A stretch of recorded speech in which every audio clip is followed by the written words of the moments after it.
చాలా కరువు ప్రాంతం సార్. అనంతపూర్ జిల్లా చాలా కరువు ప్రాంతం మనందరికీ తెలిసిందే.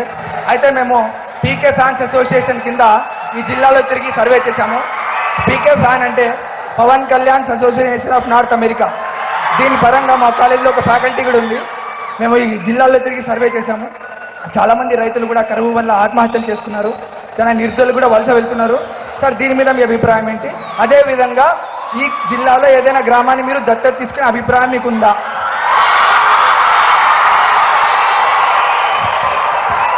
ఒక గ్రామం ఏంటి, మొత్తం అనంతపురం తీసుకుంటాం దత్తతగా. అందుకనే కదా నేను అదే చెప్పాను. ఇందాక కూడా మన విద్యార్థులు ఒకరు మాట్లాడుతూ అమరావతికి ఎంత ఖర్చు పెట్టారు కదా, దాని బదులు మాకు అనంతపురం మీద ఖర్చు పెట్టచ్చు కదా అంటే అది నేను అర్థం చేసుకుని దాని వెనుకున్న ఆవేదనని. నిజంగా కరువు అనేది లేదు. కరువు అనేది మన మనసులో ఉంది. భావదారిద్ర్యం అంటాం, thought poverty, poverty and thought. మీకు ఇక్కడ రొడ్డం మండలం అనుకుంటా. అంటే నేను ఈ వ్యవసాయం కరువు వీటి గురించి మాట్లాడబోయే ముందు నాకు వ్యవసాయం, నేను రైతుని. నాకు ఒక 8 ఎకరాలు పొలం, తోట, మొక్కలు వేస్తుంటాను. ఒక మొక్క ఎండిపోతే దాని బాధ ఎలా ఉంటుందో నాకు బాగా తెలుసు. నాకు జానీ అనే సినిమా అయిపోయిన తర్వాత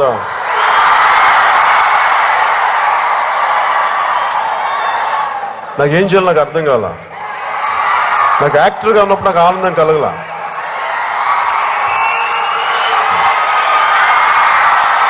నాకు ఆనందం కలగల. నాకు సమాజంలో ఇబ్బంది అనిపించింది. చాలా అన్యాయం, ఈ గొడవలు, దోపిడీ చూసి ఏం చేయాలో కామ్ అయిపోయాను. సినిమాలో చెప్తే సరిపోదు అనిపించింది.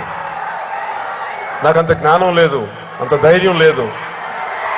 అందుకని ఏం చేయాలో తెలియక నా పొలంలోకి వెళ్ళిపోయి రకరకాల పుస్తకాలు చదివేవాడిని. అంటే ఇదంతా ఎందుకు చెప్తున్నానంటే మీరు అడిగిన ప్రశ్నకు సంబంధించి రిలేటెడ్గా ఉంటుంది. ముస్నోబా ఫుకోకా అని చెప్పి ఒక జపనీస్ శాస్త్రవేత్త గడ్డి పరకతో విప్లవం అనే ఒక పుస్తకం రాశారు. గడ్డి పరకతోటి అంటే మనకి అత్యంత తక్కువ నీళ్లతోటి సేంద్రీయ వ్యవసాయం ఎలా చేయాలి, ఆర్గానిక్ ఫార్మింగ్ ఎలా చేయాలి, అలాంటి వ్యవసాయం చేస్తే మనుషులు ఎలా మారుతారు, జీవన విధానం ఎలా మారుతుంది అని చెప్పి ఆ పుస్తకం నన్ను చాలా ప్రభావితం చేస్తుంది. నేను దాంతోనే వ్యవసాయం చేశాను. అలాగే మహారాష్ట్రలోని శ్రీ పాలేకర్ గారు కేవలం సేంద్రియ ఎరువులతో ఎలా చేయాలని చెప్పి, నేను ఒకసారి సౌత్ ఆఫ్రికాలో బద్రీ షూటింగ్ చేస్తున్నప్పుడు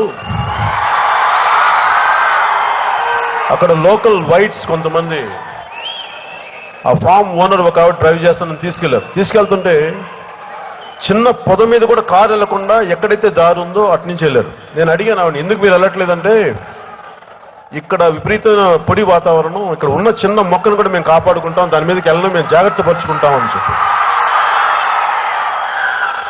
మనకి మన మొక్క, మన చెట్టు పుట్ట తాలూకు విలువ మనకు తెలియదు. ఫస్ట్ మన అనంతపురం కరువు గురించి మనం మాట్లాడాలంటే ప్రభుత్వాలు వీటన్నిటికంటే కూడా ముందు మనం మారాలి, మనం చూసే దృష్టి మారాలి. 1991లో ఇక్కడ రొడ్డం మండలంలో జాన్ అనే ఒకళ్ళు, గంగూలీ అని ఒక బెంగాల్, నాకు తెలీదు వాళ్ళు ఎవరు. వాళ్ళు 90లో వచ్చేసి ఇక్కడ ముగ్గురు ఒక 30 ఎకరాలు ఎంతో కొన్నారు. ఇక్కడ ఆ టింబక్టు అనే ఒక ప్రాజెక్ట్ అని స్టార్ట్ చేశారు. మొత్తం ఎండిపోయింది ప్రాంతం, గొడ్డు గోదా మొత్తం తినడానికి కూడా తాగడానికి కూడా నీళ్ళు లేకపోతే ఆ చుట్టుపక్కల రిజర్వ్డ్ ఫారెస్ట్. వాళ్ళు కేవలం ప్రేమే, వాళ్ళు ఒక ఎక్స్పెరిమెంట్ చేశారు. ఈ ఎడారి ప్రాంతాన్ని, కరువు ప్రాంతాన్ని మనం ఎలా సస్యశ్యామం చేయగలం, ఎలా ఇక్కడ బాగుంటాయని చెప్పి వాళ్ళు చేసిన ప్రయత్నం ఈ రోజున 20,000 ఎకరాలకి అనేక వేల మంది ప్రజలకి అక్కడ 2 మండలాలు, ఇంకోటి చెన్నపట్నం మండలం, చిన్నపట్నం మండలం, ఇంకోటి రొడ్డం మండలం, గుర్తులేదు. రొడ్డం మండలం అయితే నాకు గుర్తుంది. వాళ్ళు ఈ రోజున అక్కడ ఆర్గానిక్ ఫార్మింగ్ చేస్తూ విపరీతంగా అక్కడ మిగతా అనంతపురం ప్రాంతం కంటే కూడా అక్కడ ఇంత కష్టపడి కరువు మీద యుద్ధం చేస్తున్నారు. ప్రైవేట్ వ్యక్తులు, ప్రభుత్వాలు కాదు.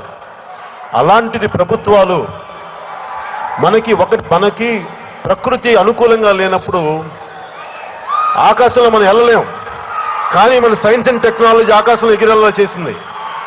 మన కరువు ప్రాంతం, కానీ మన కరువును ఎదుర్కోవాలంటే మనకు ఈ రోజున మీరు అందరూ ఇంజనీరింగ్ కాలేజీలో ఉన్నారు. ఈ సైన్స్ అండ్ టెక్నాలజీ కరువు మీద యుద్ధం ప్రకటించాలి. కరువు మీద దాడి చేయాలి. కనీసం మన తెలివితేటలతో వీటన్నిటిని ఎలా అధిగమించాలో ఆలోచించాలి. అంటే దానికి దరిదాపుల దగ్గరగా ఉండే విద్య కానీ, ఇలాంటి ఆర్గానిక్ పద్ధతులు కానీ ఇవన్నీ మనం విశ్వవిద్యాలయాల్లో పెట్టాలి. అలాంటి వ్యవసాయ క్షేత్రాలు చూడాలి. ఇలాంటి పుస్తకాలు చదివి చేస్తే ఇలాంటి ప్రభుత్వాలు ఎంకరేజ్ చేయాలి. ఇందాక